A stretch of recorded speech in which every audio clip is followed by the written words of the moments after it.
In this video, folks, we're going to master the task of mastering Taskmaster. That's right, we're going to tell you, is this guy's packs any good? How does he scale? Where is he good? And a brand new category for today, is he worth opening red stars during his bonus event?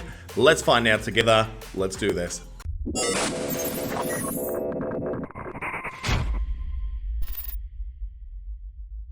Welcome back everyone to Alternate Reality. I am of course Shoebeg84 and today we're going to be going through the Taskmaster kit and gameplay. First of all, we're going to open up the 16 orbs that I opened, and then we're going to have a brief chat about his red stars as we level him up. Should you open your reds for this guy during the bonus event? Now, quick caveat, I'm a strong advocate against loot box gambling, despite what you're about to see. So if you are someone who does have a history of gambling addiction or a predilection to it, or you're under the age of 18, please use the timestamps below to skip this next minute or so. Plus, it's going to be painful to watch anyway because I usually pull hot garbage. So let's see how we go with our shards here. Opening up with an 8, could be worse, could be a 6, then a 10. Now, he's a character that, to be honest, I'm not super excited about as far as the mechanics of this character. I mean, I really like the lore of Taskmaster, and there's been a few games that have done him well. I've got a few blues here. I don't want to get too excited in case that starts to drop away. There we go. As soon as I mentioned it, huh? But look, he's very much a niche character. I mean, he's still got a bunch of scrub mates in terms of the mercenaries. They did get a little bit of love, which helps, I suppose. But at the same time, the whole kit isn't really something that's going to carry by himself. I will say this though, in terms of red star, oh here we go, a 40 you say? Alright, I'll take that. That's a bit of the kick in the junk. That's the best pull I've had in quite some time on a new character, that's for sure. With these red stars is, with an average merc team, you are really going to rely on the assists from this guy and Bullseye on war defense. So getting red stars on him is probably recommended if you have good mercenaries. If you don't have them, the idea of leveling this entire crew of 5 characters up to level 75 is really just insanity right now. It's a lot of gear, especially when Black Order is so close.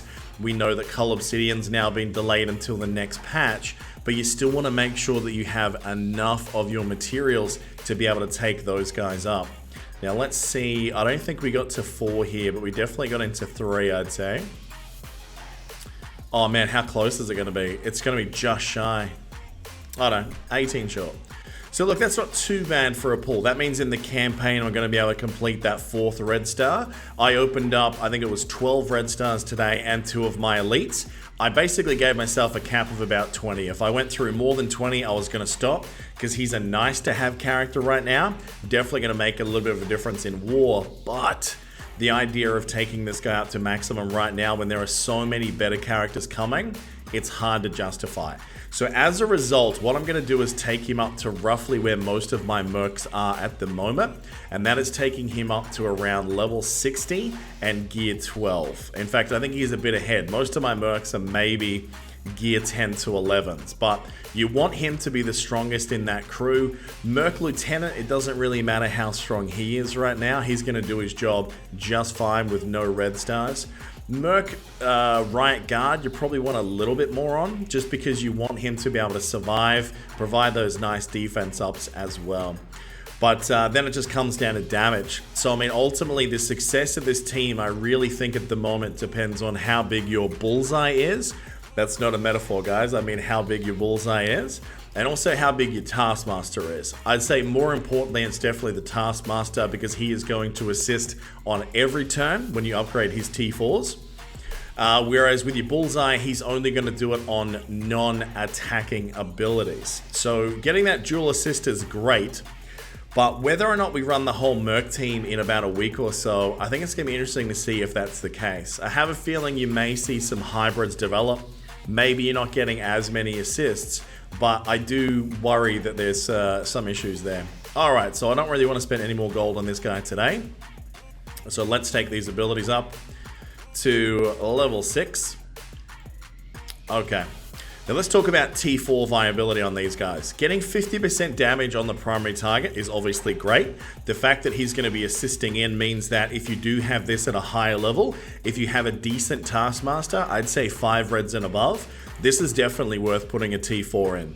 Why? He's going to be hitting on every mercenary's turn. So this is one of those 1%ers that's definitely going to give you a lot more bang for buck. The best thing about this basic though is the fact that he steals 3 positive effects on the primary, and we're waiting to see exactly how many he steals on an assist, because if he steals on assists as well, you are going to be really able to take apart some of those heavy buff teams that come in hard on attack. Now when it comes to this special, look, I'd probably only touch this if I had 7 red stars on the guy. 50% is a nice amount of damage. With a primary and secondary target, you're going to be spreading a fair bit of AoE, but it's just damage. There's no other utility there. The fact that you're not really going to use this guy in a variety of game modes, it's predominantly Blitz and War at this stage. Investing beyond that is quite challenging for me. I don't know that I go that much further. Now, this one here for the T4 though, this is incredibly tempting because it will blind a primary target and 2 random targets instead of just 1. So guaranteeing a 3rd blind depending on resist is something you definitely want to consider here. The extra piercing damage is nice, the extra raw damage is nice, but ultimately the utility you want out of this ability is definitely the blind. And with how quick he is, the way his turn meter manipulates within the Merc team, he's going to get that off very early. The problem is if the enemy has a very early debuffer and can remove those blinds, this T4 was basically a waste. The fact it has a long cooldown as well, I think this leaves a little bit to be desired, but if you're going to go all in on Taskmaster, that's probably one of his essential T4s. I'd say the basic's definitely necessary because of the increased damage if you have a high amount, but I'd say priority number 1 is definitely going to be his passive and his ultimate. So his passive is pretty good. I mean, on spawn, getting offense up for 2 turns, getting the guaranteed assist up from 60, it kind of makes the T4 here pretty much an essential ability. Like, you're really going to have to get this if you want to make Taskmaster function, and I'll probably do that before our first war this week.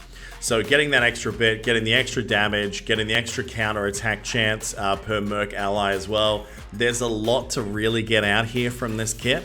So I would say this, if you have the other mercs in good shape, I wouldn't invest much more, depending on how many red star orbs you're sitting on right now, anything more than 10 to 15 orbs trying to get this guy. If you get really lucky though, yeah, in the end I'd probably take all of these abilities up to the T4, except for the special. I'd only do that if I had a maximum character. And then, yeah, let's go out and test how he rolls into our Blitz right now, and then we can see how this guy rocks. Alright, so we're going to test a couple of variants of this team here. So look, the core members of this squad is definitely Bullseye, Taskmaster, Merc Lieutenant, and Merc Riot Guard, especially in War Defense, which is where they're designed to really shine. The 5th spot here can be Merc Sniper, Merc Soldier, Korath, or Killmonger. The problem with Killmonger is you have to pull him away from Wakandans, though he would bring some very much needed AoE to this team, as well as some good self-sustain. However, Korath also is one that I'd be loath to pull away, because I think he runs a great combination with Ultimus, who is slowly becoming a more important character in the game, especially once we have his DD3 red stars available. So for me, trying to get the most out of trash tier characters to do something in war so you can free up a defensive team for something else is the goal. So the real question is, who's the better 5th, Merc Sniper or Merc Soldier? I'm using Merc Sniper in this first one, mainly because unfortunately, due to the fact that Foxnex hates me, I do have a 6 red Merc Sniper, and I'm really hoping we can get some use out of it. Now, it's been a busy day. I haven't gotten to tier 8 in Blitz as yet, but what we're going to do is test these guys up against a mid-range defender squad. Because in the olden days, theoretically this squad should wreck the mercenaries just because of those advantages they get against villains. So let's see, even at a mid-range, how this might hold up. This will probably tell us the story of like a sub 200 team, for example, in a defensive war. Admittedly, the other player will play a lot smarter than this, and we'd be on defense getting our defensive bonuses. But if we can beat them in Blitz, it can tell us some things elsewhere. Now, the good news is getting this blind out means that we can actually take away Punisher's ability to do the damage, meaning that a defender squad, if they try using that on you, in war, that could really fall down fast. And that was one of the ones that I had theorized might have been a weak spot for these guys. Now, what I want to do here actually is probably see if we can stop Luke Cage from doing his thing, because we do have Punisher having another turn before he gets to go. That assist from him has been wonderful so far on Taskmaster. That offense up really helps him shine out of the gate. And then of course we get that counter as well. That is lovely. That is really nice to see. It's encouraging. Like, I know it's only tier 5 in Blitz. Alright, now we get our stun. I don't think this is going to land on a JJ, but I always love me a Hail Mary. Not quite, but that's okay. We knew that was going to be the case anyway. Nice strong punch out by Bullseye there. And then there we go. We get to nail down a defender squad. So for me, I would say someone would probably have to have a pretty hefty defenders. And then for them, it's going to come down to luck. Because Taskmaster is going to go so early in the cycle. If he gets that blind out in their JJ, they're going to have to burn their cooldown to scrub that on the first turn. So that's a good opening round. Let's try another quick one with this squad, and then we'll pivot across to our soldier. Now, what's something that's sort of meta-ish here? I think a Captain Marvel team probably wrecks this, especially with a 6 red Hela. Because, yeah, we don't really have much to deal with their minions and the stealth. But we could certainly try. Look, let's go for poops and giggles, shall we? If this beats this, then I'm going to be much more happy with my casual investment into this guy. Honestly, he's a character I wasn't that excited for, given that he's just war defense. I am hating this trend that they put really cool characters on war defense so that you don't really get to play them outside of Blitz, because they're doing their job without you touching them. And that is kind of lame. Alright, I actually thought Taskmaster would have been earlier in the turn cycle than that. So look, we know Hela's going to rip out an AoE on the first turn, so let's make sure that she is one of the people that we blind. Alright, so that means that she misses all of that, which is beautiful. Alright, then Thanos, look, we've got no choice, we have to deal with him now. Nice little rebound there. That assist though, oh my god. Do you know what? I can see some potential in this team in War, man. Like, I think it'd be very easy to see the single team score on this in War and just dismiss them because of how crap some of these characters are. But the buff is surprising. Again, it's only tier 5 Blitz. I get it. We need to get better data on this. But they're functioning way better than I thought they were. I thought I was going to come into this video and go, they're terrible. Skip them. But, yeah. I mean, there's still a potential we can lose this match, don't get me wrong. That heal, though, was very nice to come out. Now, that is one of the T4s for Merc LT that might be worthwhile as well, is his passive and his basic. The fact that he can give energy to this whole team, it may well be worth doing that, especially because of the counters and whatnot that can function from this team. I like the sniper combo. The fact you can just drill in on one target, so you've got assist, assist, assist, counters, and then you're punching through, is pretty great. Now let's try our other combo. I'm gonna have to scroll way down for this guy, man, because I don't even think I've put work into him. I might have done it to get through the event for payday. Maybe. I have no idea. Oh my god. If we have to go this deep, folks, it's probably not going to be a good idea to use him, right? Okay, we're not going to do it because he's at level... he's not worth taking out for this experiment. But because you folks are here, I would be remiss if I didn't try a couple of different combos. Let's throw in a Korath or a Killmonger. Let's see. Killmonger's up here. I know he is. Let's throw in Killmonger and see how he goes. Alright, what do we got here? Bit of strife. That's not that great a team. That's probably a little bit more challenging. A 6th Red Hulk is never to be underestimated, boys and girls, even in tier 5 Blitz. I'm really looking forward to a couple of days of testing this team out. And I'm gonna try and get an enemy, if I can reach out to one of them, to actually send me some footage of how my mercs do with very minimal investment. They're just gonna be one of those, you know, throw it in just because it frees up a slot somewhere else. I wonder who I'm going to take off my war defensive strategy, actually, to get them in. Alright, let's think about this. Thanos not going to do that much damage. Let's make sure that Captain Marvel doesn't get any more damage from us, huh? Alright, now an offensed up Killmonger, and remember that these guys have a slightly increased crit chance as well. Let's go Thanos, just because... he's blind, but he's going to hit anyway. Yeah, actually, let's take out the Iron Man because he is the bigger threat. Okay, casual couple 37Ks there. That's not bad. Bullseye's hitting for just under 60k for the 2 hits. That's not too bad. I mean, it is offensed up, so to be expected. Alright, now let's get this stun. And the rebound chain there was nice too. Really nice, as a matter of fact. That's going to get him below 50%, so he's going to go again with that offense up into this team. Lucky we had a little bit of defense up on some of those characters. Okay, let's take out the Black Widow. Let's now fire some... Ooh. I honestly do think if you don't have a Wakandan spot, like if you don't have a good Wakandan team, Killmonger's probably the best option. I mean, the fact that he does have offense up out of the gate means that his special is going to go bang, bang, bang straight away. That's going to put a big hole in them. If you get a crit there, that's going to be able to have a little bit more fun as well. I really like it. And the AoE that he brings straight after that. Let's do another match just to have a look. There's another Hela combo. What haven't we tried yet? Let's do the more difficult one, yeah. I mean, you want to try and go up against something kind of semi-meta, right? Because people are probably going to use trash tier on this to try and clear it. Because if you soak up a big attack, like if someone has to waste like a Fantastic Four or a Power Armor or something to take this team out, that's a massive win in Alliance War. And I think that's the spot that they fill. You don't need to have them at like 300-400k. Maybe you're really lucky, maybe you're a Kraken that has all the characters already at 6-7 red stars. I don't know. But I do think they're going to be one of those mid-range defensive squads that does their job quite early. I think the blind on the Hela here is wonderful. The fact that you can skip that entire spread and the turn meter goes before that, that rules out a few counters out there. I really do like that opener from Killmonger. I may have to break down my Wakandan squad. I like this too much. I think Black Panther might be returning to the Brawler squad, kids. I think that Taskmaster is just Yoko Ono'd these guys.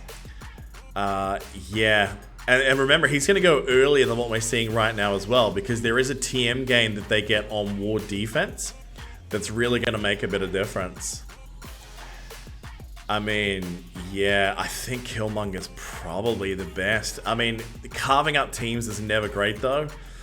But if you had to look at it from a standalone point of view, yeah. I mean, you could also mess around with the taunt from Korath, because Taskmaster is also going to make it so that you can taunt on those other characters as well. Whoever has the highest damage. Korath would give you a backup from that.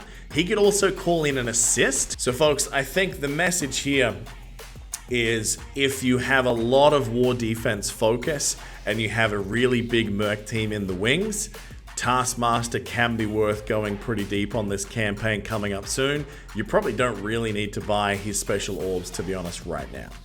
As far as red stars go, if you do want this guy, you are going to need him at moderate reds. I'm talking 4 to 5 minimum for him to function. You saw it in that video that between him and Bullseye in those squads, regardless of who the 5th is, that's where most of the damage is coming from. If you have a big Taskmaster and a big Bullseye, I think you're going to be able to shock a lot of people trying to take this team down, to be honest. I think you might be able to encourage some people to soak up a little bit of damage. I think Taskmaster and the mercs are going to be garbage in arena, so if you're an arena-focused person, don't invest on that reason. I do not see a place for them in the raids. Obviously, being able to have another mercenary and one that does that much more for the mercenaries for the payday event, that is kind of great, because you might not have to bring up someone like Merc Sniper. You can just finish it with your Killmonger or someone else that you've got. So I think he's a better than average character. I think what Taskmaster does for the Merc team is great, but he is far from a top tier character, so I probably wouldn't go out of my way to invest in him.